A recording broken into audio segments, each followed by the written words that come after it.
When we think of saints, we often imagine great scholars or mighty heroes, but sometimes God chooses the simplest souls to carry his message into the world.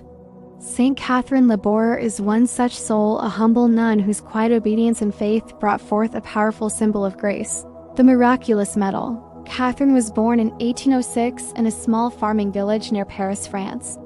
Her early life was marked by simplicity, work, and devotion. Raised in a poor family, she was known for her kindness and deep love for the Blessed Virgin Mary. At just 24 years old, Catherine entered the Daughters of Charity, a community dedicated to serving the poor and sick. There, her humble nature shone brightly, but no one could have predicted the impact she would soon have on millions around the world. In 1830, just a few years after joining the convent, Catherine experienced a series of extraordinary visions. One night, while praying in the chapel of the Mother House in Paris, she saw the Blessed Virgin Mary herself. Mary appeared surrounded by light, standing on a globe, crushing a serpent beneath her feet, a powerful image of triumph over evil. Mary then showed Catherine a design for a medal and asked her to have it made.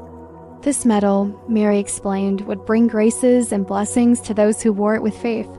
The design included the words, "O Mary, conceived without sin, pray for us who have recourse to thee," emphasizing Mary's unique role as an intercessor and the power of her immaculate conception. Catherine's visions didn't stop there. The next year, Mary appeared again, this time revealing the reverse side of the medal. It showed a large letter M intertwined with a cross, and beneath were two hearts, the Sacred Heart of Jesus crowned with thorns, and the Immaculate Heart of Mary pierced by a sword. Around the edge, 12 stars represented the 12 apostles, symbolizing the Church's foundation. But what made Catherine's experience even more remarkable was her humility. She never sought attention or fame. She initially hesitated to share the visions, fearing she might be mistaken. It was only after the Mother Superior encouraged her that Catherine revealed the images in the request to produce the medal. The Miraculous Medal quickly gained popularity, and countless miracles and conversions were attributed to it.